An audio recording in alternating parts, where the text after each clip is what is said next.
വളരെ അപൂർവം സമ്മേളനങ്ങളിലൊന്നാണ് ഇന്നിപ്പോൾ ഇവിടെ നടക്കുന്ന ഈ പ്രതിഷേധ കൂട്ടായ്മ. കേരളത്തിലെ മുഖ്യമന്ത്രിയുടെ മണ്ണാണ് ഇപ്പോൾ പറവൂർ. കേരളത്തിൻ്റെ മുഖ്യമന്ത്രി ശ്രീ പി ഡി സതീശൻ ഓരോ ദിവസവും പത്രസമ്മേളനത്തിലായാലും പൊതുവായിട്ടുള്ള പരിപാടികളിലായാലും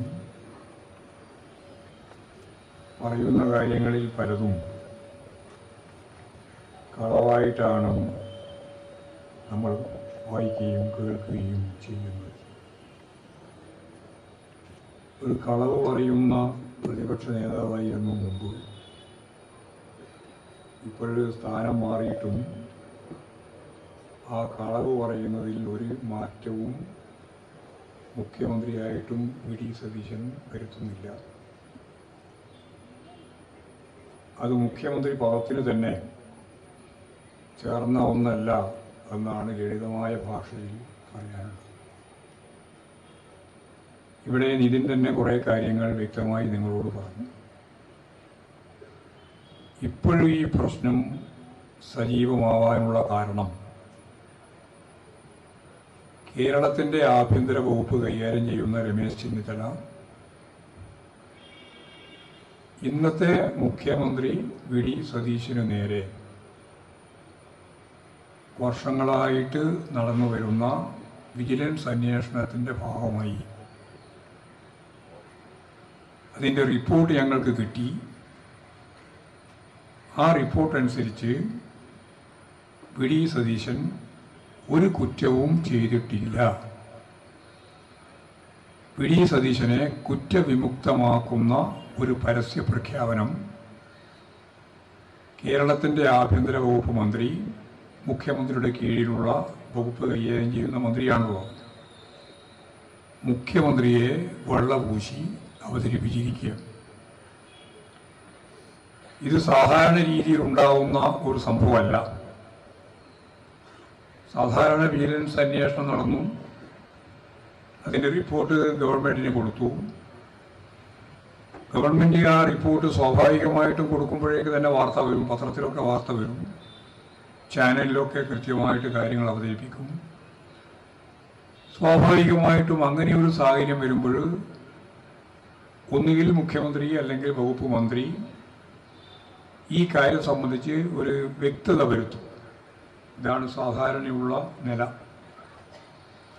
എന്നാൽ ഈ റിപ്പോർട്ട് കിട്ടിയ അന്ന് തന്നെ മുഖ്യമന്ത്രിയെ കുറ്റവിമുക്തനായിക്കൊണ്ട് അദ്ദേഹത്തിൻ്റെ കീഴിലുള്ള ഒരു മന്ത്രി രമേശ് ചെന്നിത്തല പരസ്യമായി മുഖ്യമന്ത്രിയുടെ നേരെയുള്ള വിജിലൻസ് അന്വേഷണത്തിൽ കഴമ്പില്ല എന്ന് വ്യക്തമാക്കിയിരിക്കുകയാണ്. അതിൻ്റെ വിശദീകരണത്തിൻ്റെ ഭാഗമായിട്ട് മുഖ്യമന്ത്രി സാധാരണ പറയുന്ന പോലെ തന്നെ കളവ് പറഞ്ഞു. ഇനി ഇതുമായി ബന്ധപ്പെട്ട ഒരു കേസും നിലവിലില്ല, എല്ലാ കേസും അവസാനിച്ചിരിക്കുന്നു എന്നാണ് അദ്ദേഹം പറയുന്നത്. സത്യം പറഞ്ഞാൽ ഇപ്പോഴും ഹൈക്കോടതിയിൽ കേസുണ്ട്. വിജിലൻസ് കേസ് മാത്രമേ അവസാനിപ്പിച്ചു എന്ന് പറഞ്ഞിട്ടുള്ളൂ. അതങ്ങനെ അവസാനിപ്പിക്കാനാവുന്നതാണോ എന്ന ചോദ്യമാണ് ഇവിടെ ഉന്നയിക്കപ്പെട്ടത്. ആ കേസ് അങ്ങനെ അവസാനിപ്പിക്കാനാവുന്നതല്ല. ഹൈക്കോടതിയിലുള്ള കേസും അങ്ങനെ വേഗം അവസാനിക്കില്ല. കേസ് കൊടുത്തത് CPIM ഇടതുപക്ഷ ജനാധിപത്യ മുന്നണിയുടെ ഭാഗമായിട്ട് നിൽക്കുന്നവരോ അല്ല, യൂത്ത് കോൺഗ്രസിന്റെ തന്നെ ജില്ലാ സെക്രട്ടറിയാണ് യഥാർത്ഥത്തിൽ കേസ് നൽകുന്നത്. ഇതൊരു വലിയ തട്ടിപ്പാണ് എന്ന് അദ്ദേഹത്തിന് മനസ്സിലായതിനെ അടിസ്ഥാനപ്പെടുത്തിയിട്ട് അദ്ദേഹം യൂത്ത് കോൺഗ്രസിൻ്റെ ജില്ലാ സെക്രട്ടറി ആയിരിക്കുമ്പോഴാണ് ഈ കേസിലേക്ക് പോകുന്നത്. ആ കേസ് നിലവിലുണ്ട്. മറ്റു ചില പൊതു താല്പര്യമുള്ള ചില ആളുകളും ആ കേസിൻ്റെ ഒപ്പം ചേർന്നിട്ടുണ്ട്. അദ്ദേഹം ഇപ്പോൾ മരിച്ചുപോയി. ആ കേസ് നിലനിൽക്കുകയാണ്. അപ്പോൾ കേസ് അവസാനിച്ചിട്ടില്ല എന്നുള്ളത് വേറൊരു കാര്യം. അവസാനിപ്പിച്ച കേസുമായിട്ട് ബന്ധപ്പെട്ട് ഗൗരവപൂർവ്വം പരിശോധിക്കുമ്പോൾ കാണാൻ കഴിയുന്ന ഒരു ചിത്രം, ആഭ്യന്തരമന്ത്രി തന്നെ വാർത്താ സമ്മേളനം നടത്തിയിട്ട് ഇങ്ങനെയുള്ള ഒരു കാര്യം പറയുമ്പോൾ യാദൃശ്ചികമായിട്ടാണെങ്കിലും അദ്ദേഹം ഒരു കാര്യം അഴിമതി വിരുദ്ധ ക്യാമ്പയിന്റെ ഭാഗമായി തൊട്ട് തലേ ദിവസം, അതായത് ഈ പത്രസമ്മേളനം നടത്തുന്നതിൻ്റെ തൊട്ട് തലേ ദിവസം വിജിലൻസ് വിസിൽ എന്ന ഒരു പദ്ധതിക്ക് രൂപം നൽകുകയും അത് ഉദ്ഘാടനം ചെയ്യുകയും ചെയ്തു. അതിൻ്റെ പേരാണ് വിജിലൻസ് വിസിൽ. ആ പദ്ധതിക്ക് തുടക്കം കുറിച്ച് തൊട്ടടുത്ത ദിവസം അഴിമതി ഇല്ലാതാക്കാൻ വേണ്ടിയിട്ടുള്ള പദ്ധതിയാണ് വിജിലൻസ് വിസിൽ. അതിൻ്റെ തൊട്ടടുത്ത ദിവസമാണ് യഥാർത്ഥത്തിൽ ഈ വിജിലൻസ് കേസ് അന്വേഷണത്തിൻ്റെ ഭാഗമായി ഒന്നും തന്നെ മുഖ്യമന്ത്രിക്ക് നേരെ തെളിവില്ല, അതുകൊണ്ട് ക്ലീൻ ചിറ്റ് കൊടുക്കുന്നതിന് വേണ്ടി തീരുമാനിച്ചത് ഈ വിജിലൻസ് വിസിൽ പ്രഖ്യാപിച്ച തൊട്ടടുത്ത ദിവസം. യാതൊരു തെളിവുമില്ല എന്നാണത്രേ ഇപ്പോൾ പറയുന്നത്. പക്ഷെ എല്ലാവരുടെയും മുമ്പിൽ, പ്രത്യേകിച്ച് നിങ്ങളോട് അതിൻ്റെ വിശദീകരണത്തിലേക്ക് കടക്കേണ്ട കാര്യത്തിൽ നിങ്ങൾക്കെല്ലാം നല്ല ധാരണയുള്ളവരാണ്. എല്ലാവരുടെയും മുമ്പിൽ കൃത്യമായ തെളിവുണ്ട്. ആ തെളിവെന്താ?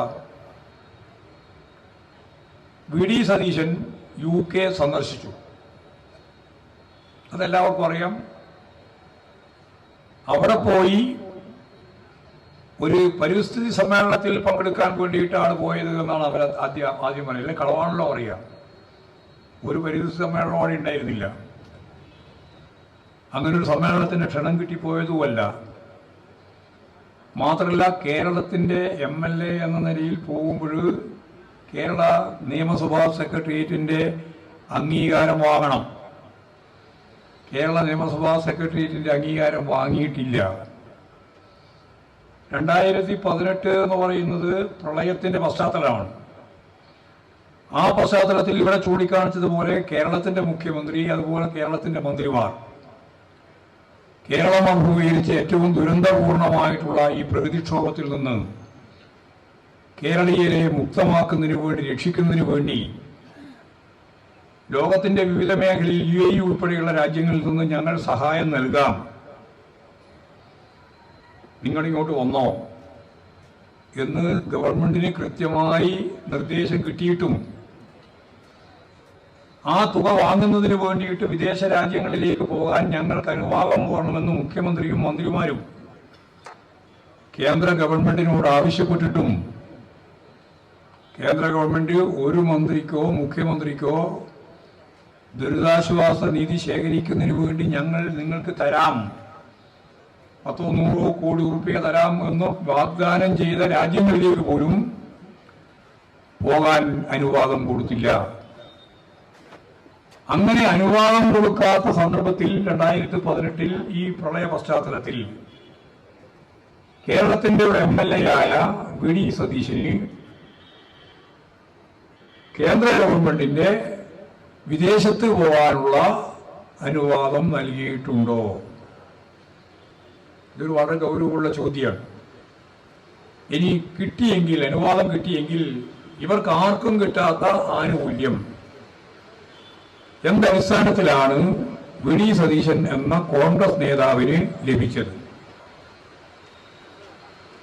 ഞങ്ങൾ ഇപ്പോഴേ സാധാരണ പറഞ്ഞുകൊണ്ടിരിക്കുന്നതാണ് BJP ഡീല്. വി.ഡി. സതീശൻ മുമ്പ് ഗോൾവാൾക്കറുടെ ഫോട്ടോവിന്റെ മുമ്പിൽ പോയി നമസ്കരിച്ച് പുഷ്പാർച്ചന നടത്തുന്ന ചിത്രം നമ്മൾ കണ്ടതാണ്. RSSുമായി BJPയുമായിട്ടുള്ള ലിങ്ക്, ഡീലുള്ള കാര്യം അതിനടിസ്ഥാനപ്പെടുത്തിയിട്ടാണോ നിങ്ങൾക്ക് UK പോകാൻ, ഇംഗ്ലണ്ടിലേക്ക് പോകാൻ കേന്ദ്ര ഗവൺമെന്റ് അംഗീകാരം നൽകിയത്? അല്ല, നൽകിയിട്ടുണ്ടോ? അല്ല, നൽകിയിട്ടില്ലേ? ഈ കാര്യം ഇപ്പോഴും വ്യക്തമാക്കിയിട്ടില്ല. ഇതവിടെ പ്രവേശിക്കുന്നതിന് വേണ്ടിയുള്ള അംഗീകാരം, UK എന്ന രാജ്യത്തേക്ക്, ഇംഗ്ലണ്ടിലേക്ക് പോകാനുള്ള വിസക്കുള്ള അംഗീകാരം. എന്നാൽ അവിടെ എത്തിക്കഴിഞ്ഞാൽ ഒരു വിദേശ പൗരൻ, അവിടെ എത്തിയാൽ ഒരു വിദേശ പൗരൻ ഇംഗ്ലണ്ടിൽ നിന്ന് UK-യിൽ നിന്ന് ബർമിംഗ്ഹാം ഉൾപ്പെടെയുള്ള കേന്ദ്രങ്ങളിൽ വിളിച്ചു ചേർത്ത നിരവധി യോഗങ്ങളിൽ ഈ കേരളത്തിലുണ്ടായ ദുരന്തം, പ്രളയം അതീവ ഗൗരവതരമാണെന്നും ആ ഗൗരവതരമായ ദുരന്തം ഏറ്റവും കൂടുതൽ ഏറ്റുവാങ്ങേണ്ടി വന്ന നാട് എൻ്റെ മണ്ഡലമായ പറവൂരാണെന്നും ആ പറവൂരിലുള്ള പാവപ്പെട്ട മനുഷ്യർക്ക് അദ്ദേഹം അവിടെ എന്ന് പറഞ്ഞത് 216 വീടുകൾ, തയ്യൽ മെഷീൻ്റെ എല്ലാം കാര്യം പറയുന്നുണ്ട്, അത് ഞാൻ ചെയ്യുന്നതാണെന്നാണ്. ഒരു 216 വീടെങ്കിലും വെച്ചു കൊടുക്കാൻ വേണ്ടി, ഇവിടെ പറഞ്ഞതുപോലെ 2000-ലധികം വീട് വെച്ചു കൊടുത്ത മണ്ഡലമാണ് ഈ മണ്ഡലം. അത് കൃത്യമായി ഇടതുപെട്ട ജനാധിപത്യങ്ങളുടെ പരിപാടിയുടെ റീബിൽഡ് പദ്ധതിയുടെ ഭാഗമായിട്ടാണ്. പക്ഷെ അദ്ദേഹം പറഞ്ഞത് 216 വീട് വെച്ചു കൊടുക്കണം എന്ന്. 216 വീട് വെച്ചു കൊടുക്കാനുള്ള പണം നിങ്ങൾ തരണം. അദ്ദേഹത്തിന്റെ അസംബ്ലിയിൽ വന്ന പ്രശ്നം അടിസ്ഥാനപ്പെടുത്തിയിട്ട് അദ്ദേഹം പറഞ്ഞു, ഒരു നയാ പൈസയും ഞാൻ പിരിച്ചിട്ടില്ല, പണം പിരിച്ചിട്ടില്ല എന്ന്. കളവാണല്ലോ എപ്പോഴും പറയുക. ആ കളവ് പിടിക്കപ്പെട്ടപ്പോൾ പിടിച്ചത് വെറുതെയല്ല, നിയമസഭ അതിൻ്റെ അകത്ത് തന്നെയുള്ള MLA-മാർ, അത് അന്ന് MLA-മാരായിരുന്ന ഇവിടെ പറഞ്ഞല്ലോ, ശർമ്മ ഉൾപ്പെടെ, സ്വരാജ് ഉൾപ്പെടെ, ജെയിംസ് മാത്യു ഉൾപ്പെടെ, അവരെല്ലാം ചേർന്ന് വിഷയം അവതരിപ്പിക്കുകയും ജെയിംസ് അവസാനം ബർമിംഗ്ഹാമിൽ നടന്ന യോഗത്തിലെ VD സതീശന്റെ പ്രസംഗം കൃത്യമായിട്ട് അവതരിപ്പിക്കുകയും ചെയ്തു. ഇവിടെ നിയമസഭയിൽ അവതരിപ്പിച്ചു. അവിടെ പ്രസംഗിക്കുന്നത് എന്തൊക്കെയാണ് എന്നുള്ള കാര്യം മുഴുവൻ ജനങ്ങൾക്ക് മനസ്സിലായി. അതിൻ്റെ സീനൊക്കെ കാണിച്ചു കൊടുത്തു. ഇത് മറന്നുപോയിട്ടുണ്ടാവൂ എന്ന് വിചാരിച്ചിട്ട് ഞാൻ കഴിഞ്ഞ ദിവസം പത്രസമ്മേളനം നടത്തിയപ്പോൾ, സാധാരണ പത്രസമ്മേളനം നടത്തുമ്പോൾ പറയാനുള്ളത് അങ്ങോട്ട് പറഞ്ഞ് അവസാനിപ്പിക്കലാണ്, ചോദ്യം ചോദിച്ച ചോദ്യത്തിന് മറുപടി പറഞ്ഞിട്ട് അവസാനിപ്പിക്കലാണ്. ഇപ്രാവശ്യം ഞാൻ പത്രസമ്മേളനത്തിൽ VD സതീശന്റെ ബർമിംഗ്ഹാം യോഗത്തിലെ അദ്ദേഹത്തിന്റെ പ്രസംഗം പത്രക്കാർക്ക് കേൾപ്പിച്ചു. ഇപ്പോഴെല്ലാം സാങ്കേതിക വിദ്യയുണ്ടല്ലോ. പത്രസമ്മേളനം നടത്തിക്കൊണ്ടിരിക്കുന്നതിനിടയിൽ അത്രേ ഉള്ളൂ, 2-2.5 മിനിറ്റേ ഉള്ളൂ. ആ 2.5 മിനിറ്റ് നേരം ഞാനത് കൃത്യമായിട്ട് സീനിൽ കൃത്യമായിട്ട് കാണാനും കേൾക്കാനും പത്രക്കാർക്ക് സാധിക്കുന്ന രീതിയിൽ ആ ടേപ്പ് കൃത്യമായിട്ട് വെച്ചു കൊടുത്തു. അപ്പൊ ഇനി ഒരാൾക്കും പറയാൻ സാധിക്കില്ല, നേരത്തെ അസംബ്ലിയിൽ മാത്രമേ അത് കാണിച്ചിട്ടുള്ളൂ. ഇത് അസംബ്ലിക്ക് വെളിയിൽ പത്രസമ്മേളനത്തിൽ തന്നെ തിരുവനന്തപുരത്ത് ഞാനത് കൃത്യമായിട്ട് കാണിച്ചു, കാണുകയും ചെയ്തു, കേൾക്കുകയും ചെയ്തു. VD സതീശൻ പ്രസംഗിക്കുകയാണ്. ആ പ്രസംഗത്തിൽ പറഞ്ഞത് നിങ്ങൾ 500 പൗണ്ട് എങ്കിലും സംഭാവന ചെയ്യണമെന്നാണ്. 500 പൗണ്ട് എങ്കിലും സംഭാവന ചെയ്യണം. വിദേശികളോടും വിദേശത്തുള്ള ഇന്ത്യക്കാരോടും പറഞ്ഞാണ്. എന്നിട്ട് അദ്ദേഹം പറഞ്ഞു, 3 തരത്തിലാണ് ഞാൻ വീട് നിർമ്മിക്കാൻ ഉദ്ദേശിക്കുന്നത്. ഒന്ന്, വികലാംഗരുള്ള കുടുംബം, പ്രയാസമാണ്. 2, ഈ ഓട്ടിസം ഉൾപ്പെടെയുള്ള മാറാരോഗങ്ങളുള്ള കുടുംബം, അവർക്ക് വീട്. 3, ഗൃഹനാഥനില്ല, ഗൃഹനാഥയായിട്ടുള്ളത് സ്ത്രീയാണ്. അങ്ങനെ സ്ത്രീകൾ മുൻകൈയുള്ള കുടുംബം. ഈ 3 കാറ്റഗറിയിൽപ്പെട്ട 216 ആളുകൾക്ക് വീട് വെച്ച് കൊടുക്കുന്നതിന് വേണ്ടി മിനിമം നിങ്ങൾ 500 പൗണ്ടെങ്കിലും സംഭാവനയായിട്ട് നൽകണം എന്ന് കൃത്യമായിട്ട് പറയുന്ന വീഡിയോ ടേപ്പ് പത്രസമ്മേളനത്തിൽ ഞാൻ പറഞ്ഞു. വർഷങ്ങൾക്ക് മുമ്പ് നിയമസഭയിൽ ഈ കാര്യം അവതരിപ്പിച്ചപ്പോൾ ജെയിംസ് മാത്യു തന്നെ കൃത്യമായിട്ട് പറഞ്ഞതാണ് അവതരിപ്പിച്ചത്. ഇങ്ങനെ ഞാനൊരു നയാ പൈസ പിരിച്ചിട്ടില്ല എന്ന് ആദ്യം അസംബ്ലിയിൽ പറഞ്ഞ കേരളത്തിന്റെ അന്നത്തെ നേതാവ് MLA കൃത്യതയോടുകൂടി ഈ ടേപ്പ് വന്നാൽ പിന്നെ ഒന്നും വേറെ പറയാൻ പറ്റില്ലല്ലോ, അത് സമ്മതിച്ചു. അത് കളവാണ്, ആദ്യം പറഞ്ഞത് കളവാണ് എന്നും, പിന്നെ അദ്ദേഹം പറഞ്ഞത് എൻ്റെ അക്കൗണ്ടിലേക്ക് വന്നിട്ടില്ല എന്നാണ്. പിന്നെ ആരുടെ അക്കൗണ്ടിലേക്കാണ് വന്നത്? ആർക്കാ അറിയാത്തത്? പണം പിരിക്കാനേ സാധിക്കില്ല. വിദേശ നാണയ നിയമമുണ്ട്, കൈമാറ്റ നിയമം. ആ കൈമാറ്റ നിയമം അനുസരിച്ച് മാത്രമേ പണം പിരിക്കാനും സ്വരൂപിക്കാനും സാധിക്കുകയുള്ളൂ. ഇപ്പോൾ വി ഡി സതീശന്റെ പേരിൽ ആ പണം വരില്ല എന്ന് എല്ലാവർക്കും അറിയാലോ. അദ്ദേഹം ഒരു സാമർത്ഥ്യത്തോട് പറയാണ്, എൻ്റെ അക്കൗണ്ടിലില്ല. പിന്നെ ആരുടെ അക്കൗണ്ടിലാണ് ഈ പണമെല്ലാം പോയത്? ഇവിടെ നിതീഷ് പറഞ്ഞതുപോലെ ആ അക്കൗണ്ട് മണപ്പാട്ട് ഫൗണ്ടേഷൻ്റെതാണോ, അല്ല മഞ്ഞാലി നവാസിൻ്റെതാണോ? മഞ്ഞാലി നവാസ് പുതുതായിട്ട് വന്ന പേരാണ്. ഇതെല്ലാം ഒരു ബിനാമി സംവിധാനമാണ്. ഇതൊന്നും ആരും മനസ്സിലാക്കിയില്ല എന്ന് വി ഡി സതീശൻ ധരിക്കണ്ട. മണപ്പാട് ഫൗണ്ടേഷൻ ആയാലും അതുപോലെ തന്നെ ഈ മഞ്ഞാലി നവാസ് ആയാലും അവരെല്ലാം ബിനാമിയായിട്ട് ഇതിനെ ഫലപ്രദമായിട്ട് ഉപയോഗിക്കപ്പെട്ടിട്ടുള്ളതാണ്. ഈ പണമെല്ലാം അങ്ങനെയാണ് കൈമാറി വന്നത്. ഈ പണം ഉപയോഗിച്ച് എവിടെ ഈ 216 വീട്? ഇനി ചോദിക്കാനുള്ള നിയമപരമായിട്ട് പാടില്ലാത്തതാണ്. നിയമസഭാ സെക്രട്ടറിയുടെ അംഗീകാരമില്ലാതെ വിദേശത്ത് പോയി. വിദേശത്ത് പോയാൽ തന്നെ പണം പിരിക്കാൻ അവകാശമില്ല. പണം പിരിക്കുന്നു എന്നുള്ളത് വളരെ പ്രധാനപ്പെട്ട നിയമം അടിസ്ഥാനപ്പെടുത്തിയിട്ട് കുറ്റമാണ്. വിദേശ നാണയ വിനിമയവുമായി ബന്ധപ്പെട്ടിട്ടുള്ള വളരെ ഗുരുതരമായ കേസാണ്. ആ കേസ് അടിസ്ഥാനപ്പെടുത്തിയിട്ട് ഒരു കേസും ചാർജ് ചെയ്യപ്പെട്ടില്ല എന്നാണ് ഇപ്പോഴും ഇവർ പറയുന്നത്.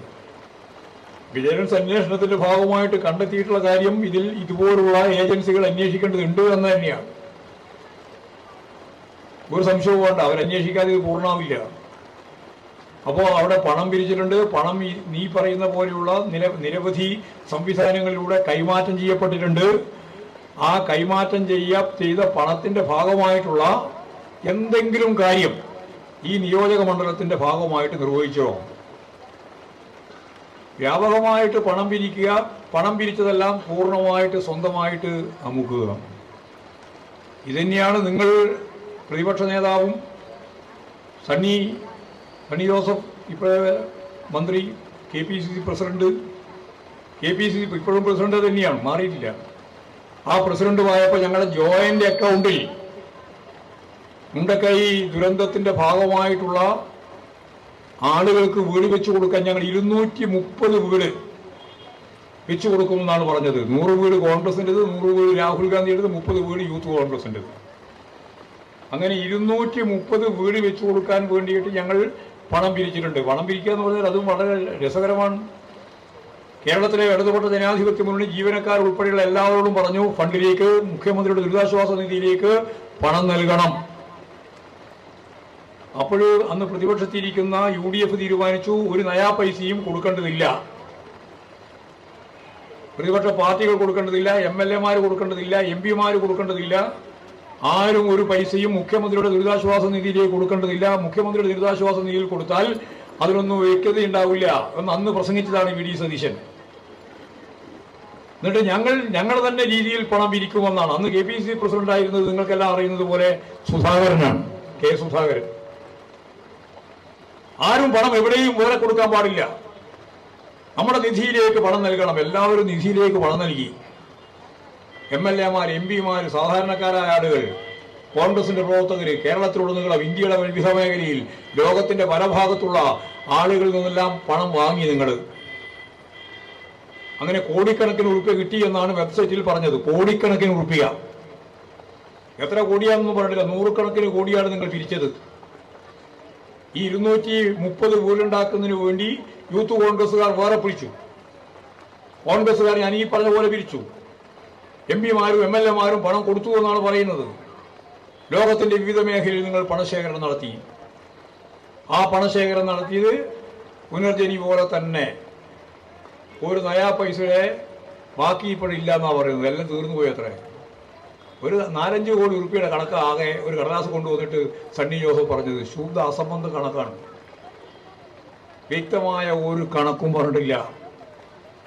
അപ്പോൾ പറഞ്ഞു ഞങ്ങൾ വീടുണ്ടാക്കി കൊടുക്കും, ഞങ്ങൾ സ്ഥലം എടുത്തു. ആന കയറുന്ന ഒരു സ്ഥലം ഇപ്പോൾ എടുത്തിരിക്കുകയാണ്. അവിടെ ആനക്കൂട്ടത്തോടുകൂടി വരുന്ന സ്ഥലമാണെന്ന് ഇപ്പം എല്ലാവരും മനസ്സിലായിട്ടുണ്ട്. അവിടെ കൊണ്ടുപോയിട്ട് വളരെ ശക്തമത്തായ എതിർപ്പ് വന്നപ്പോൾ രാഹുൽ ഗാന്ധിയെയും പ്രിയങ്ക ഗാന്ധിയെയും കൊണ്ടുവന്ന് തറക്കല്ലിട്ടു. അത് തെരഞ്ഞെടുപ്പിന് മുമ്പാണ്. ഞങ്ങൾ 230 വീടിൻ്റെ തറക്കല്ലിട്ടു എന്നവർ പറഞ്ഞു. ആ തറക്കല്ലിന്റെ മേലെ ഒരു കല്ല് ഇതേവരെ വെച്ചിട്ടില്ല. കല്ല് വെക്കുന്നതിന് വേണ്ടി ഞങ്ങളുടെ അക്കൗണ്ടിൽ നയാ പൈസയും ബാക്കിയില്ല എന്ന് സണ്ണി ജോസഫ് പറയുകയും ചെയ്തു. നിങ്ങൾ എത്ര കോടി ഉറുപ്പിയുടെ കൊള്ളയാണ് നടത്തിയത്?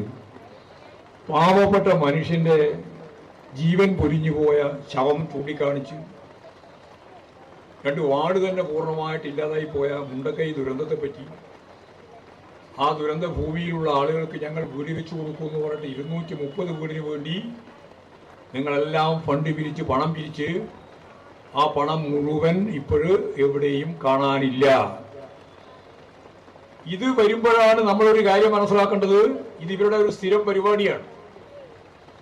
ദുരന്ത ഭൂമിയിൽ നിന്ന് വൈകാരികമായ തലത്തിൽ 100 കണക്കിന് കോടി ഉറുപ്പിക പിരിച്ചുണ്ടാക്കുക, എന്നിട്ട് ഒരു നയാ പൈസയും അതിനുവേണ്ടി ചെലവഴിക്കാതെ ആ പണം മുഴുവൻ സ്വാഹാം, നായനാരുടെ ഭാഷയിൽ അങ്ങനെയാണ്, സ്വാഹാം, എല്ലാം പൂർണ്ണമായിട്ടും അവരുടെ രീതിയിൽ കൈകാര്യം ചെയ്യുക.